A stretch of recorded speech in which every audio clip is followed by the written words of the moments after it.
नमस्कार. आरआरसी नेटवर्कच्या लेटेस्ट बातमीपत्रात मी नेहा आपल्या सगळ्यांचं स्वागत करते. अशा आहेत आजच्या हेडलाईन्स. हेडलाईन्स प्रायोजक आरआरसी ब्रॉडबँड, अकोल्यातील सर्वात स्वस्त आणि वेगवान कनेक्शन. संजय धोत्रेंच्या स्वप्नांना खासदार अनुप धोत्रेंचे पाठबळ.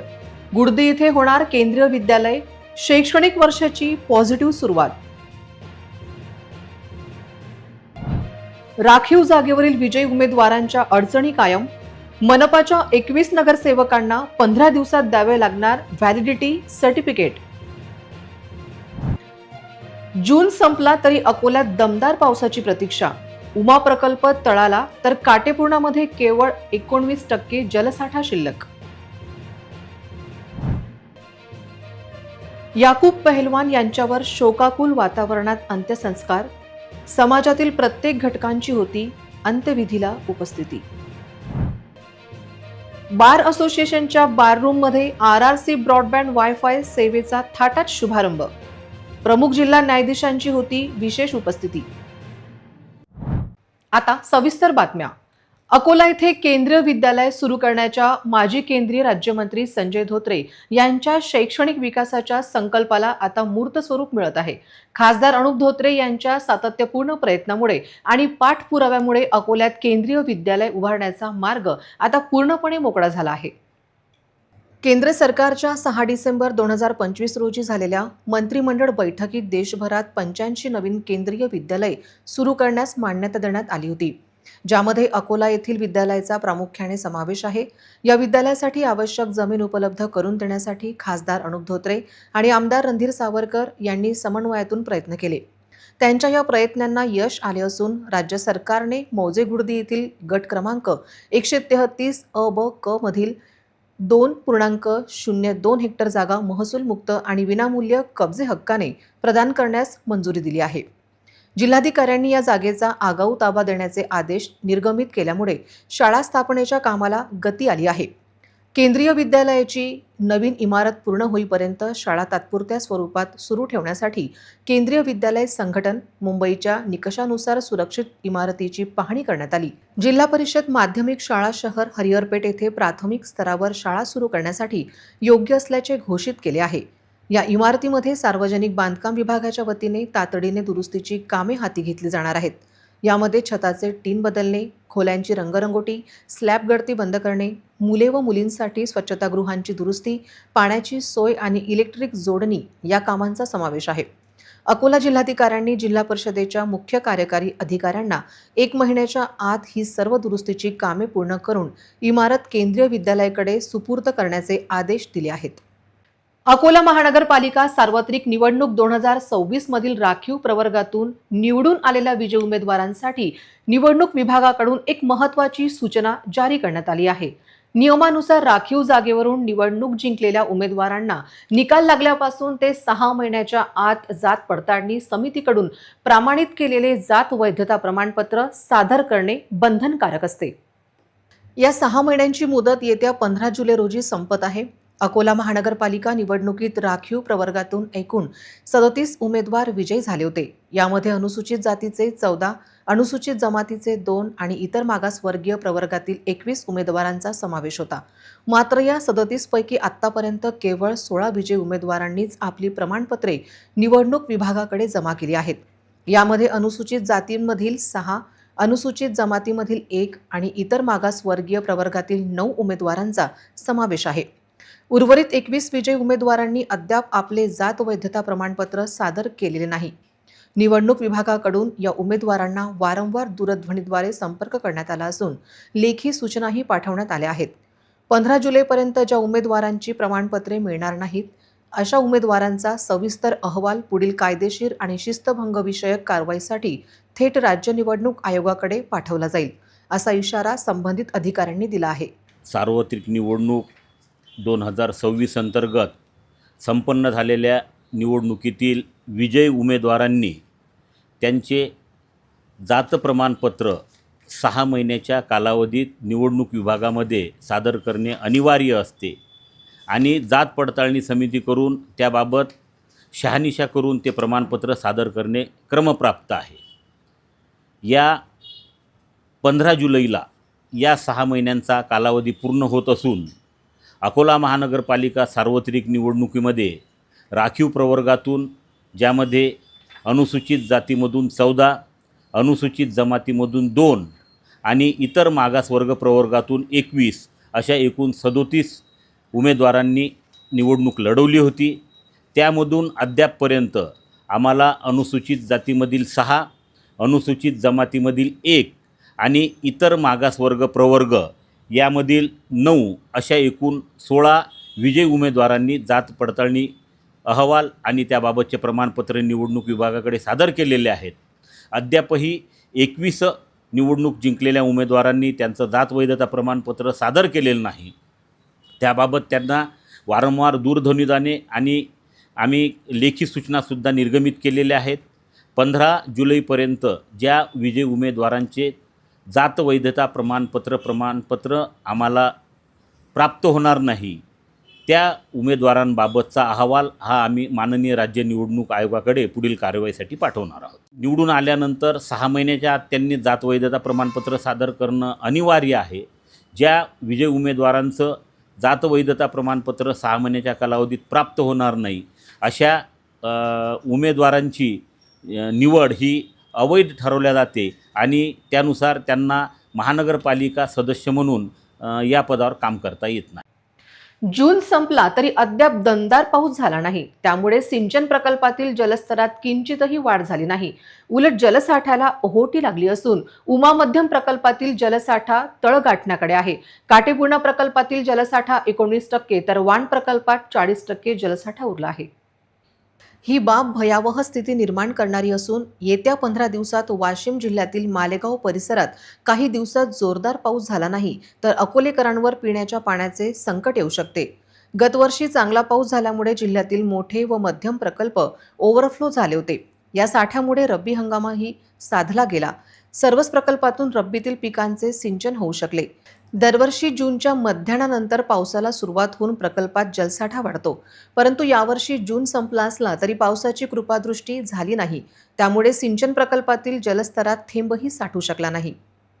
शहरातील एक सुप्रसिद्ध आणि सर्वसमावेशक व्यक्तिमत्व, ज्येष्ठ सामाजिक कार्यकर्ते याकूब पहलवान यांचे मंगळवारी निधन झाले. त्यांच्या जाण्याने केवळ मुस्लिम समाजातच नाही तर अकोल्यातील सर्वच धर्मीय आणि समाज बांधवांमध्ये तीव्र शोक व्यक्त केला जात आहे. याकूब पहलवान यांच्या निधनामुळे सामाजिक क्षेत्राची कधीही न भरून निघणारी मोठी क्षती झाल्याची भावना सर्व स्तरातून उमटत आहे. याकूब पहलवान यांच्या निधनाचे वृत्त समाजात संपूर्ण शहरात हळहळ व्यक्त करण्यात आली. त्यांचे अंतिम दर्शन घेण्यासाठी नवाबपुरा चौक परिसरात नागरिकांनी एकच गर्दी केली होती. त्यानंतर नवाबपुरा चौक येथून अत्यंत शोकाकुल वातावरणात त्यांचा जनाजा काढण्यात आला. याकूब पहलवान यांचे सर्वपक्षीय आणि सर्वधर्मीय सलोख्यांचे संबंध असल्याने त्यांच्या अंतिम यात्रेत राजकीय, सामाजिक आणि व्यावसायिक क्षेत्रातील मान्यवरांसह अतिशय मोठ्या संख्येने नागरिक सहभागी झाले होते. नमाज ए जनाजा पठण केल्यानंतर अत्यंत जड अंतकरणाने आणि शोकाकुल वातावरणात खैर मोहम्मद प्लॉट येथील कब्रस्थानमध्ये त्यांना सुपूर्द खाक करण्यात आले. याकूब पहलवान यांच्या निधनानंतर प्रतिक्रिया देताना नागरिकांनी सांगितले की ही घटना राजकीय नाही तर सामाजिक क्षेत्रातील एक मोठी हानी आहे. त्यांनी नेहमीच सर्व समाजाला एकत्र बांधून ठेवण्याचे आणि सामाजिक सलोखा जपण्याचे काम केले. मुस्लिम समाज बांधवांसह अकोल्यातील सर्व समाज घटकांनी त्यांच्या निधनाबद्दल तीव्र दुःख व्यक्त करत त्यांना भावपूर्ण श्रद्धांजली अर्पण केली आहे.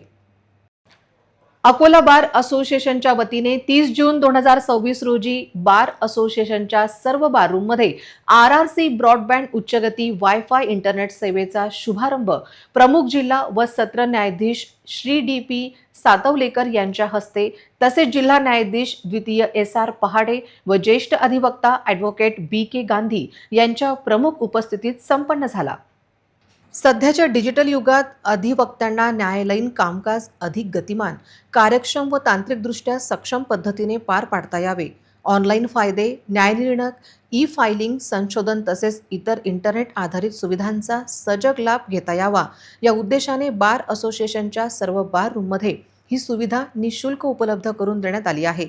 या महत्त्वाकांक्षी उपक्रम अकोला बार असोसिएशनच्या विद्यमान कार्यकारिणीच्या सातत्यपूर्ण प्रयत्नातून साकार झाला आहे. अकोला बार असोसिएशनचे अध्यक्ष ॲडव्होकेट अजय वाघमारे, वरिष्ठ सचिव ॲडव्होकेट दुष्यंत आर धोत्रे, उपाध्यक्ष ॲडव्होकेट विजय भांबेरे, महिला उपाध्यक्ष ॲडव्होकेट शीतल गवई तसेच संयुक्त सचिव ॲडव्होकेट प्रमोद डी कोरडे हे प्रामुख्याने उपस्थित होते. विद्यमान कार्यकारिणी बारच्या सर्वांगीण विकासासाठी व अतिवक्त्यांच्या हितासाठी सातत्याने कटिबद्ध असून वायफाय इंटरनेटच्या सेवेचा हा उपक्रम त्या दिशेने टाकलेले एक महत्त्वपूर्ण पाऊल आहे.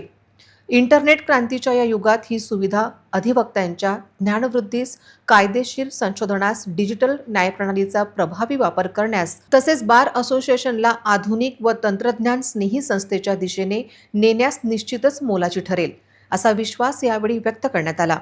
कार्यक्रमास बार असोसिएशनचे पदाधिकारी, ज्येष्ठ अधिवक्ते, सदस्य अधिवक्ते तसेच न्यायालयातील अधिकारी व कर्मचारी मोठ्या संख्येने उपस्थित होते. अकोला बार असोसिएशननी वकिलांच्या सुविधेकरता, ज्युनियर्स आणि सिनियर्स सर्वांच्या सुविधेकरता वायफाय कनेक्शन घेतलेलं आहे आणि त्याचा उपभोग सर्वच जणं घेतील. कारण की आजच्या युगामध्ये पेपरलेस काम करायचं आहे, त्याकरता ऑनलाईन ई फायलिंग वगैरे सर्व कामं करण्याकरता याचा वायफाय कनेक्शन असणे आवश्यक होते. त्यामुळे आम्ही सर्व वकिलांच्या सुविधेच्या दृष्टिकोनातून ही सेवा त्यांना प्रदान केलेली आहे आणि आता आमच्या बारचे सर्व सदस्य वाट न पाहता तात्काळ ई फायलिंग वगैरे करतील आणि ते सुविधेचा फायदा घेतील. आज डॉक्टर डे त्यानिमित्त RRC न्यूजने माजी राज्यमंत्री व अकोल्यातील प्रथितयश ऑर्थोपॅडिक डॉक्टर रणजित पाटील यांची मुलाखत घेतली. त्यांनी आमच्या प्रतिनिधी नेहा पाटील यांना दिलेली ही सविस्तर मुलाखत. नमस्कार. डॉक्टर डे निमित्ताने आपण सध्या आहोत उमरी रोडला the new Vitthal hospital. Doctor Ranjit Patil यांच्याकडे आपण आलो. त्यांनी सर आपल्यासोबत जुडलेले आहेत. डॉक्टर डेचं औचित्य साधून सरांशी रुग्णांबद्दल काही समस्या असतील ते जाणून घेण्याचं एक संधी मिळालेली आहे. सर, सर्वप्रथम RRCमध्ये तुमचं खूप खूप स्वागत. आज डॉक्टर डेच्या तुम्हाला भरभरून शुभेच्छा. पूर्ण RRC टीमकडून शुभेच्छा. खूप आभारी आहे. माझा सगळ्यात पहिला प्रश्न असेल की या क्षेत्रामध्ये, वैद्यकीय क्षेत्रामध्ये आपल्याला करिअर का करावंसं वाटलं? विशेष असं कारण नव्हतं, पण बालपणापासून आजारी पडल्यानंतर आमचे कुटुंबीय आम्हाला त्या डॉक्टर भांबुरकरकडे घेऊन जायचे. डॉक्टर भांबुरकरांचा वागण्याची पद्धत, त्यांची ट्रीटमेंट देण्याची पद्धत आणि समाजाबद्दलची एकंदरीत असणारी त्यांची सहानुभूती ही बघून थोडा इम्प्रेस झालो होतो. त्यांना रोल मॉडेल समजायला लागलो होतो. आयुष्यात काहीतरी अशा व्यक्तिमत्वासारखं आपलं व्यक्तिमत्व झालं पाहिजे असं वाटायला लागलं होतं आणि म्हणून एक ते कारण होतं. दुसरं, माझ्या आईला घेऊन मी डॉक्टर शेवाळ्यांकडे पण जायचो. ते डोळ्याचे डॉक्टर होते. त्यांचंसुद्धा वागणं, बोलणं, समाजाबद्दलची आणि गरीब पेशंटबद्दलची कणव बघता असं वाटलं की हे करिअर आपल्यासाठी चांगलं राहील. नक्कीच. काय वाटतं सर की रुग्णांमधलं आणि डॉक्टरांमधलं जे बॉन्डिंग आहे याचं बॅलन्स कसं आहे आता रुग्णांमधलं आणि डॉक्टरमधलं जे एकंदरीत जो समतोल आहे हा आपण कसा साधू शकतो किंवा कसा बॅलन्स ठेवू शकतो? ही गोष्ट सत्य आहे की आता अलीकडच्या काळामध्ये बऱ्याचशा घटना अशा घडतात आहेत की जिथे रुग्ण आणि डॉक्टर यांच्यामधला जो काही पहिले ऋणानुबंध होते किंवा प्रेमाचे संबंध होते किंवा आदराचे संबंध होते, आता ते थोडंसं ग्राहक आणि ह्याच्यासारखे झालेले आहे. तर ते साहजिक आहे. आता बदलत्या काळानुसार चा पेशन्स कमी झालेला आहे आणि डॉक्टरांनासुद्धा जेवढा वेळ द्यायला पाहिजे ना, काउन्सिलिंग सगळ्यात महत्त्वाची आहे. रुग्णाला त्याच्या आजारापेक्षाही त्याच्या नातेवाईकांचंसुद्धा त्या आजाराबद्दलही सांगणं जरुरी असतं आणि जेवढी माहिती द्यायला पाहिजे तेवढी त्यांना जर दिल्या गेली आधीपासून की परिणाम, दुष्परिणाम, तर मला असं वाटतं की गैरसमज कमी होतात आणि ह्या सगळ्या गोष्टी, प्रकार हे गैरसमजेतूनच होतात. डॉक्टरचंही कोणाला चुकीच्या पद्धतीने शोषण करण्याचा दृष्टिकोन नसतो आणि रुग्णाला तो बिचारा आजारी होऊन आलेला असतो, त्याला तर काही घेणं देणं नसतं, त्याच्या डोक्यात पण नसतं कोणाशी काय भांडण करायचं. त्यामुळे थोडासा वेळ द्यायला पाहिजे सगळ्यात महत्त्वाचं ते आहे. नक्कीच वैद्यकीय क्षेत्र खूप तणावाचं आणि खूप मानसिकतेचं राहतं. या अकॉर्डिंग आपण शारीरिक आपलं स्वतःचं आरोग्य आणि मानसिक संतुलन कसं काय बॅलन्स करतो? मला असं वाटत नाही. ताणतणाव केव्हा म्हणतात, की जेव्हा तुम्ही तुमच्या इच्छेच्या विरुद्धचं काम करत असलात तर तुम्ही थकता. जे तुम्हाला आवडतं ते जर तुम्ही काम करत राहिलात ना, तर मला असं वाटतच नाही की तुम्हाला काही थकवा येणार म्हणून. मला तर अजूनही म्हणजे जर सर्जरी करायची असेल आणि सर्जरी 3 वाजेपर्यंत चालत असली तर मग तहान भूक विसरून माणूस काम करतो. मग नंतर भूक लागते, पण काम करत असताना तर माणूस कामात एकदम मग्न होऊन काम करतो. तुमच्या पॅशनचं जर तुम्ही काम करत राहिले तर मला असं वाटत नाही ताणतणाव हा काय फार मोठी गोष्ट आहे. नक्कीच. आता बदलत्या जीवनशैली खूप बदलत चालली आहे. जंक फूड, फास्ट फूड खूप खाण्यात येत आहे. तर त्या अकॉर्डिंग सध्या आजार कुठले उद्भवत आहेत आणि अशा रुग्णांनी कुठली खबरदारी घ्यायला पाहिजे? हे पहा, जंक फूडबद्दल तुम्ही बोललात की नाही. आता माझ्या वयाच्या माणसाला कोणालाही तुम्ही विचारलं तर आम्ही जन्मापासून वरण भात भाजी पोळी घरची खात आलेलं आहे. एक साजूक तुपाचं वरण अजूनही मला आवडतं खायला. पण अलीकडच्या काळामध्ये फास्ट फूडच्या मागे नवीन पिढी जेन झेड म्हणा, पण सगळीकडेच तसं नाही आहे आणि त्याचे परिणाम तेव्हा नाही जाणवत. ते परिणाम 30 वर्षानंतर, वयाच्या 35 वर्षानंतर जाणवायला लागतात. आणि मला असं वाटते की याचा निश्चित परिणाम ताणतणावावरती होतो. आरोग्यच जर चांगलं नसलं, असं म्हणतात ना, धकाधकीचा मामला कैसा जमे अशक्ताला. तर तुम्ही सशक्त असल्याशिवाय तुम्ही कॉन्फिडन्सने, आत्मविश्वासाने काहीच करू शकत नाही. आणि सगळ्यात महत्त्वाचं हे मानसिक स्वास्थ्य असतं. तुमचं जर मानसिक स्वास्थ्य जर चांगलं तुम्ही जर ठेवलात तर मला असं वाटतं की बाकीचेही आजार तुमच्या शरीरात येण्यापासून थांबतात. सर, आपल्या आरसीच्या माध्यमातून आज आपल्या आरसीच्या दर्शकांना तुम्ही काय संदेश देणार? स्वतःच्या निरामय आरोग्याच्यासाठी तुम्हाला रात्री लवकर झोपायला पाहिजे, सकाळी लवकर उठायला पाहिजे. सकाळी उठायला कारण असायला पाहिजे. ते एकीगाय म्हणतात ना, की तुम्हाला फ्युएल करणारं तुमचा फ्लो, तुम्हाला जी करायची इच्छा आहे उद्या सकाळी उठून, हे जर डिसायडेड असलं तर तुम्ही नक्की सकाळी उठणार. जेवताना थोडी चौतकर पोळीची भूक ठेवा, म्हणजे तुम्हाला काम करायला हलकं वाटेल. अर्ध्या तासाने, दीड तासाने आपल्या कामातनं ब्रेक घेत चला. 5-10 मिनटं जरी तुम्ही बाहेर काढले तर तुम्हाला त्याचा स्ट्रेस येणार नाही कामाचा. मग ॲट अ स्ट्रेच तुम्ही 10-10, 12-12 तास पण काम करू शकतात. कोणतंही काम करायला घेतलं तर ते मी नव्यानेच करतो आहे. म्हणजे आता आमच्याकडे सर्जरी करतो आम्ही, तर प्रत्येक घेणारा स्टिच हा मी पहिल्यांदा करतो आहे, हा नव्याने करतो आहे. ही सर्जरी जरी मी 100 केल्या असल्या तरी मी पहिल्यांदा करून राहिलो. ह्या विचाराने जर तुम्ही केला तर त्याच्या चुका कमी होतात. रिटायरमेंटच्या दिवशीसुद्धा पायलट जेव्हा एरोप्लेन चालवतो त्या दिवशीसुद्धा त्याला कॉकपिटमध्ये SOP सगळ्या सांभाळाव्या लागतात. मी आयुष्यभर विमान चालवलं म्हणून हे पाहायची गरज नाही. हा आत्मविश्वास चुकीचा ठरतो. ह्या पद्धतीने काम केलं तर मला असं वाटतं की तुम्हाला आनंद मिळेल सगळ्या कामात.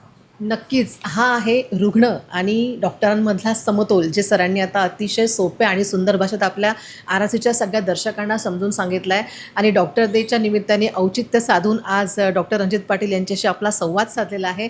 आणि खरंच तुमचे खूप खूप आभार. तुम्ही खूप महत्त्वाचे मुद्दे आमच्या सगळ्या दर्शकांना हायलाईट करून सांगितले आहेत आणि आरसीच्या परिवाराचा एक हिस्सा आज तुम्ही झाले आहेत, त्याबद्दल सुद्धा खूप खूप तुमचे आभार. अशाच महत्त्वपूर्ण माहितीसाठी फॉलो करा आरसीच्या इन्स्टा पेजला, सोशल मीडिया प्लॅटफॉर्मवरती इन्स्टा RRC न्यूज MH या पेजला तुम्ही फॉलो करा. मी नेहा पाटील, कॅमेरा पर्सन पवन इंगडेसोबत, RRC न्यूज, अकोला. मुळात कोणालाच डॉक्टरकडे जावे वाटत नाही, पण आजारपणातूनच माणूस डॉक्टरकडे येतो. पण या आजारपणातून बाहेर काढणारा देवदूत म्हणून डॉक्टरांची ओळख आहे. अकोल्यातील कौलखेड भागातील ज्येष्ठ डॉक्टर सुनील थावराणी यांनी पोषक आहार आणि नियमित व्यायाम हाच डॉक्टरांपासून सामान्यांना दूर ठेवू शकतो असे सांगितले. पाहूया डॉक्टर डे निमित्त डॉक्टर सुनील थावराणी यांची मुलाखत. नमस्कार, मी नेहा. आज डॉक्टर डे आहे आणि याच डॉक्टर डेचं औचित्य साधून आज आपण अशा तज्ज्ञ डॉक्टरांसोबत आपण सल्ला केलेला आहे आणि बरंच काही मार्गदर्शन आपण त्यांच्याकडून जाणून घेतलेलं आहे. निरोगी आणि स्वस्थ आयुष्य जगण्यासाठी नेमकं काय सेवन करायला पाहिजे, सोशल मीडियाचा प्लॅटफॉर्मचा उपयोग जे आता सध्या जास्ती सुरू आहे, पण काही पेशंट असे असतात की थोडी रील बघितली की त्यांना वाटतं की आजारातून आपण स्वतःच घरी डॉक्टर बनून एक औषध घेऊ शकतो. याचं सुद्धा मार्गदर्शन आज आपण डॉक्टरांकडे जाणून घेतलेलं आहे. आणि आता आपण सध्या आहोत कवखेडमध्ये डॉक्टर सुनील थावराणी या क्लिनिकमध्ये आपण आहोत. सर नमस्कार. RRCमध्ये तुमचं खूप खूप स्वागत. सर RRCच्या संपूर्ण टीमकडनं आज डॉक्टर डेच्या तुम्हाला भरभरून शुभेच्छा. आणि माझा पहिला प्रश्न तुम्हाला असा आहे की वैद्यकीय क्षेत्रामध्ये तुम्हाला कसं यावंसं वाटलं? थँक्यू. वैद्यकीय क्षेत्रामध्ये इन्स्पिरेशन आहे ते माझे वडील आहेत. मी लहान असताना वडिलांना दवाखान्यामध्ये सपोर्ट करत होतो. तर लहान असताना मी पाहिलं एक पेशंट त्यांच्याकडे आलं आणि त्यांचं काहीतरी आजार बरं झालं. तर एकदम त्यांनी साष्टांग बाबांसमोर एकदम त्यांनी नमस्कार घेतला आणि त्यांना खूप भरभरून धन्यवाद दिलं. तर मी तिथे पाहत होतो की एक एक पेशंट जेव्हा मनातून धन्यवाद देऊन जात होतं बरं होताना, तर मला खूप वाटत होतं की हा असा व्यवसाय आहे की ज्याच्यात आपण पेशंटाचा खरोखर आयुष्यामध्ये बदल आणतो आणि रिअली एक असा व्यवसाय आहे की ज्याच्यात क्वालिटी ऑफ लाईफ पेशंटची खूप चांगली करतो. तर तेव्हा मी निर्णय केला की मला आयुष्यात काहीच नाही करायचं, मला हाच व्हायचा आहे. तर तेव्हापासून माझी ही इच्छा होती की म्हणजे तुमचं प्रेरणा जे स्तोत्र आपण म्हणतो एक आयडल असते आपलं, हे तुमचे वडीलच आहेत. सर या बदलत्या जीवनशैलीमध्ये म्हणा किंवा आता जे खूप फास्ट जीवन आपलं होत चाललं आहे, पण याच्यामधला जो रुग्णांचा आणि डॉक्टरांचा समतोल आहे हा याच्यामध्ये काही बदल वाटतो का तुम्हाला? भरपूर बदल आहे. आता जे लोक आहेत ते खूप जागरूक झाले आहेत. त्यांना छोट्या छोट्या गोष्टींमध्ये दवाखान्यात यावं वाटते. छोटीशी प्रॉब्लेम राहिली तर पटकन क्लिनिकला यावं वाटते. थोडंसं लोकांचं जे फेथ आहे प्रत्येक डॉक्टरकडे त्याच्यात थोडासा बदल दिसतो आहे मला. आणि आता प्रत्येक पेशंटला पाहताना आम्हाला भरपूर अवेअरनेसने त्यांना गाईड करावा लागतो.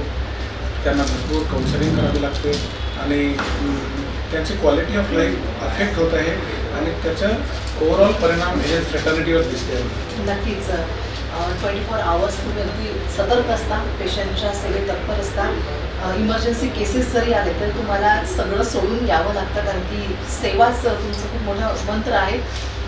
सर पण या सगळ्या जीवनशैलीतून या सगळ्याच्यामधून तुम्ही स्वतःचं मानसिक आणि शारीरिक आरोग्य कसं जपता? माझं ओव्हरऑल जितकं प्रेशराईज वर्क आहे, तितकं ओव्हरलोडेड OPD आहे, तिथं मी पाहतो आहे की जितकं मेंटल प्रेशर किंवा बाकी काही आहे तर त्याला हँडल करण्यासाठी एक पॉझिटिव्ह ऑटो ॲनालिसिस महत्त्वाचा मी करतो. त्याच्यानंतर स्मॉल मेडिटेशन्स आणि इंट्रोस्पेक्शन्स ओव्हरऑल जे पूर्ण दिवसाचं आहे की माझ्यासोबत जे घडलं की त्याच्यात अजून काय मला चांगलं करता येईल आणि एक अर्धा तास एक्सरसाइज करतो.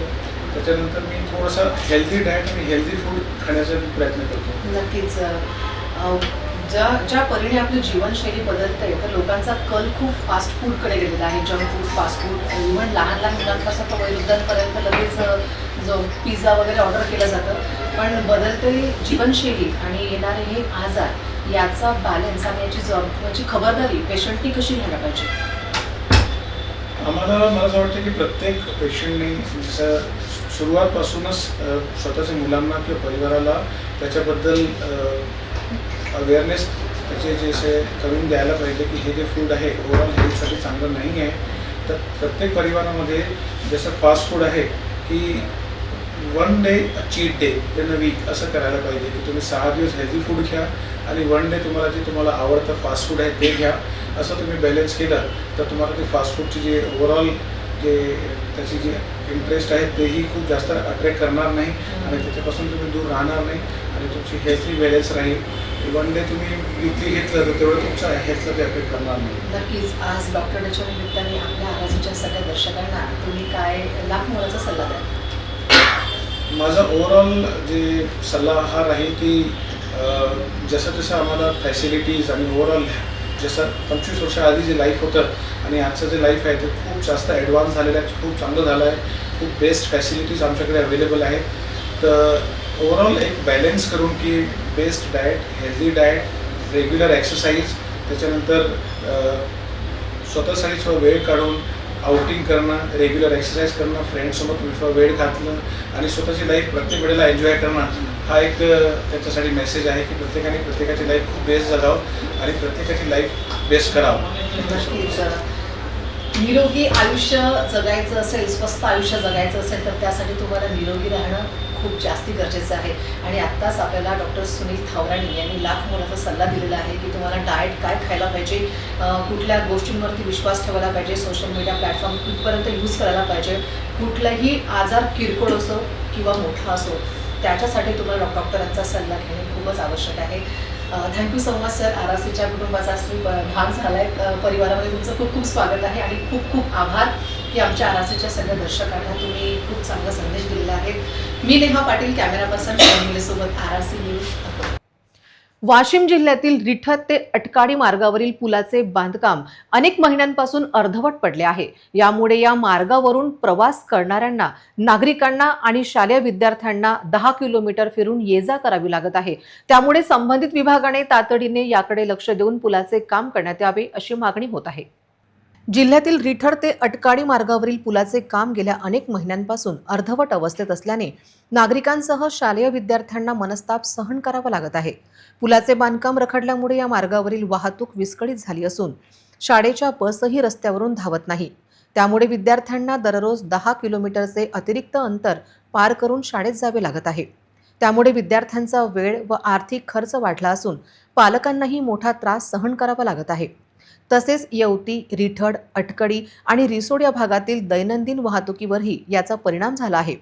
दरम्यान संबंधित कामाचे ठेकेदार मालपाणी यांनी शासनाकडून निधी उपलब्ध होत नसल्यामुळे काम बंद असल्याचे सांगितले. मात्र पावसाळ्यात नागरिकांच्या अडचणी अधिक वाढण्याची शक्यता असून रखडलेल्या पुलाचे काम तातडीने पूर्ण करण्यासाठी शासनाने निधी उपलब्ध करून द्यावा अशी मागणी नागरिक, विद्यार्थी आणि पालकांकडून जोर धरत आहे. मोठ्या उमरीतील विठ्ठलनगर गल्ली क्रमांक 2 मध्ये घरासमोरच नाली आहे. सध्या पावसाचे पाणी साचल्याने तेथून ये-जा कशी करावी हा प्रश्न रहिवाशांना पडला आहे. रात्री बेरात्री तर फारच त्रासदायक होत आहे असे रहिवाशांचे म्हणणे आहे. विशेष म्हणजे आजूबाजूला अतिक्रमण झालेले तसेच पाण्याचा निचरा होण्याची सोय नाही. पाणी साचल्याने गंभीर समस्या निर्माण झाली आहे. घरासमोरच डबके तयार झाले आहे. त्यामुळे या ठिकाणी राहणाऱ्यांना अतिशय अडचणीचे झाले आहे. महापालिका प्रशासनाने त्वरित मार्ग काढणे आवश्यक आहे. साचलेल्या पाण्यामुळे आरोग्यविषयक समस्या देखील उभ्या ठाकल्या आहे. नागरिकांची सुरक्षा लक्षात घेऊन तात्पुरती व्यवस्था करण्यात यावी अशी मागणी केली जात आहे. क्रमांक 4 मध्ये आलेलो गल्ली नंबर 2 विठ्ठलनगर हा परिसर आहे अकोल्याचा. इथं तुम्ही बघू शकता मागं पूर्ण पाणी साचलेलं आहे. तिकडून येणं जाणं सुद्धा करता येत नाही. मागं सर्व्हिस गल्ली आहे, छोटीशी नालाच आहे तो नालीसारखा, पण ते साफ करता येत नाही कारण त्याच्यात भरपूर प्रमाणात अतिक्रमण झालेलं आहे. जर कर्मचारी जर आले तरी त्यांना साफ करता येणार नाही, एवढी तिथं त्रासदायक काम झालेलं आहे. बोला काय त्रास आहे तुम्हाला? आमच्या गल्लीमध्ये पाणी आहे, त्याच्यानंतर 4-5 फुटामध्ये अतिक्रमण केलेलं आहे. कर्मचारी लोक येतात त्यांना नालीसुद्धा काढता येत नाही. आम्हाला जायला रस्तासुद्धा नाही आहे आणि जो 15 फुटाचा रस्ता आहे त्याच्यावरही अतिक्रमण केलेला आहे. साप निघतात मोठे मोठे. आम्ही कसं राहावं, कसं जगावं हे सांगा तुम्ही. सगळ्याच्या घरी गेलेलो आम्ही आतापर्यंत, जे नाही ते केलं पण कोणी आमच्या गल्लीमध्ये येऊन पाहत नाही. आम्हाला हे पाण्याचा खूप त्रास आहे, त्याच्यामुळे आम्हाला हे नाली साफ करून पाहिजे एवढं आमचं फक्त म्हणणं आहे. अतिक्रमण पूर्ण काढून टाकायचं आहे. ते सर्वांनी अतिक्रमण त्या नालीवरच घेतलेलं आहे. पण पाहिजे, उंच पाहिजे, म्हणजे पाणी डायरेक्ट नालीमध्ये गेलं पाहिजे, खोल पाहिजे, त्याच्यामध्ये पाणी सगळं गेलेलं पाहिजे. कोणाला त्रास नको आणि कोणाला पाय टाकता आलं पाहिजे जाता येईल करता, असं आमचं म्हणणं आहे. आम्हाला नाली मोठी पाहिजे करून. नशी रोड बनत नाली बनवून द्या, नाही तर रोड बनवून द्या, पण आम्हाला प्रॉब्लेम सॉल्व्ह करून द्या. इथं सरळ आहे की हे विठ्ठलनगर प्रभाग क्रमांक 4 आणि गल्ली नंबर 2. इथं समस्या आहे की हा जो वरचा रोड आहे हा खूप उंच झालेला आहे. तिकडून जो पूर्ण असं इकडे खाली उतार आहे, त्यामुळे सगळं पाणी इथं जमा होतं. हे सगळे नगरसेवकांकडे गेले, आमदारांपर्यंत गेलेले आहेत, परंतु यांचं आतापर्यंत कोणी ऐकून सगळ्यांनी घेतलेलं आहे. पण त्याच्यासाठी जे काही काम केलं पाहिजे, सोल्युशन काढलं पाहिजे, ते सोल्युशन अजूनही कोणी काढलेलं नाही आहे. सगळ्यात महत्त्वाचं एकच आहे की इथं जे नाडीवर अतिक्रमण झालेलं आहे ते काढणं सगळ्यात महत्त्वाचं आहे. कारण त्यामुळेच हे सगळं पाणी तिकडचं इकडे येते. नळाचं पाणी आलं ते जाते, कारण जायला जागाच नाही. आतापर्यंत तुम्ही कंप्लेंट केलेली आहे? आम्ही रणधीरभाऊ सावरकरजीकडे 4-5 वेळा गेलेलो आहोत, अर्ज दिलेले आहेत, पण ते इथपर्यंत दुसऱ्या दिवशी पाहिले तो म्हणत कोणीच आलेलं नाहीये इकडे. नगरसेवकांपैकी कोण कोण आलेलं आहे? मोरे मॅडमची इथं गेलो होतो आम्ही, आणि शेगोकर दादाला मी एक दिवसा परवा दिवशी पण फोन केला तर दुसऱ्याच दिवशी साहेबला घेऊन येतो म्हणून, ते पण आलेलं नाहीये. मग आम्ही खुमकर दादाजी इथं पण गेलो होतो, ते एक चक्कर आले होते आणि पाहून चालले गेले. ते म्हणत आम्ही उद्या सकाळी येतो, साहेबला घेऊन येतो आणि ते नालीचं पाहतो म्हणून. काय झालं मग? आता आले का ते? येऊन गेले ते, येऊन गेले. मग आता काय पुढे वाटते तुम्हाला? काय होणार? फक्त साफसफाई करून देतो म्हणलं, दुसरं काहीच नाही. म्हणजे हा प्रॉब्लेमचा सोल्युशन नाही आहे की साफसफाई करून देणं, कारण तो प्रॉब्लेम खूप मोठा आहे. हा पाणी तिकडे जाऊ शकतो, पण सगळ्यात महत्त्वाचं की ते नाली साफ करणं महत्त्वाचं आहे. आणि त्याच्या आजूबाजूला जे अतिक्रमण झालेलं आहे, जी 4 फुटाची जागा 4 फुटाची जागा फक्त 2 फुटाची सुद्धा राहिलेली नाही आहे, ही परिस्थिती तिथं आहे. आमचं म्हणणं आहे रोड तरी करा, नाली तरी करा. आम्ही अशा याच्यात कसं जीवन जगावं हे सांगा तुम्ही. 4 साप निघाले कालपासून, अजूनही साप त्या संडास बाथरूमच्या खाली लपलेला आहे. आणि हे लोक नाली काढू देत नाही, त्यांनी फाटकं लावलेले आहेत सर्व्हिस गल्लीला. म्हणजे आम्ही शेजारी भांडणं करून राहिलो, तुम्ही कोणीच येऊन पाहत नाही इथं. मतदार याद्यांचे विशेष सखोल पुनरीक्षण सुरू झाले असून बीएलओ कडून घरोघरी भेटी दिल्या जात आहेत. नागरिकांनी बीएलओ यांना परिपूर्ण माहिती देऊन सहकार्य करावे असे आवाहन जिल्हाधिकारी वर्षा मीना यांनी केले.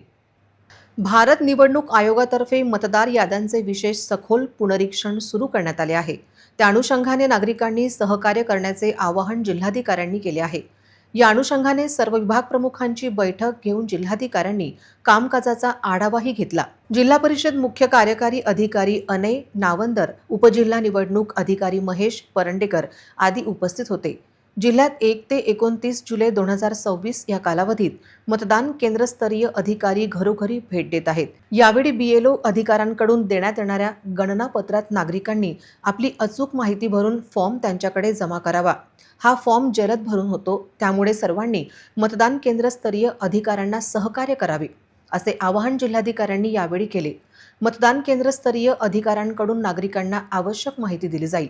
त्याचप्रमाणे आवश्यक माहिती व सहकार्यांसाठी जिल्हाधिकारी कार्यालयातही मदत कक्ष स्थापण्यात आला आहे. त्याप्रमाणे 1950 या टोल फ्री क्रमांकावरही माहिती मिळू शकेल. प्राप्त मतदार यादी 5 ऑगस्ट रोजी प्रसिद्ध करण्यात येणार असून त्यावर प्राप्त होणाऱ्या दावे व हरकतीवरील निर्णयानंतर 7 ऑक्टोबर रोजी मतदार यादी प्रसिद्ध करण्यात येणार आहे. जिल्हाधिकाऱ्यांनी कामकाजाचा आढावा घेतला. विशेष सखोल पुनरीक्षणाचे कार्य राष्ट्रीय कर्तव्य असून बीएलओ अधिकारी, कर्मचारी तसेच सहभागी सर्व घटकांनी हे काम विहित वेळेत पूर्ण होण्यासाठी योगदान द्यावे असे आवाहन त्यांनी केले. माननीय भारतीय निवडणूक आयोगाने 15 जून 2026 ला SIRचा कार्यक्रम घोषित केलेला आहे. वेळापत्रकनुसार आज रोजी 30 जून 2026 ला आपले BLO कडून नागरिकांचे घरोघरी जाण्याचा कार्यक्रम सुरू होणार आहे. हा कार्यक्रम 29 जुलै पर्यंत चालणार आहे. म्हणजे जवळजवळ 1 महिना हा कालावधीमध्ये आपले जो मतदार आहे, जे जवळजवळ 16 लाख आहे, त्यांची प्रत्यक्ष पडताळणी आपले BLO करणार आहे. आपले BLO तुमचे घरी जाणार आहे आणि ते 2 इन्युमरेशन फॉर्म घेऊन जाणार आहे. ते इन्युमरेशन फॉर्म अंशतः भरलेला गेला आहे. आपली जो 2002 आणि 2004 ची जो सूची होती त्याच्याप्रमाणे तो इन्युमरेशन फॉर्म अंशतः भरलेला गेला आहे. आपली SIRची मॅपिंग जवळजवळ 80% झालेलं आहे. जे मॅपिंग झालेले आपले मतदार आहे त्यांच्याकडे आपले BLO जाणार आहे.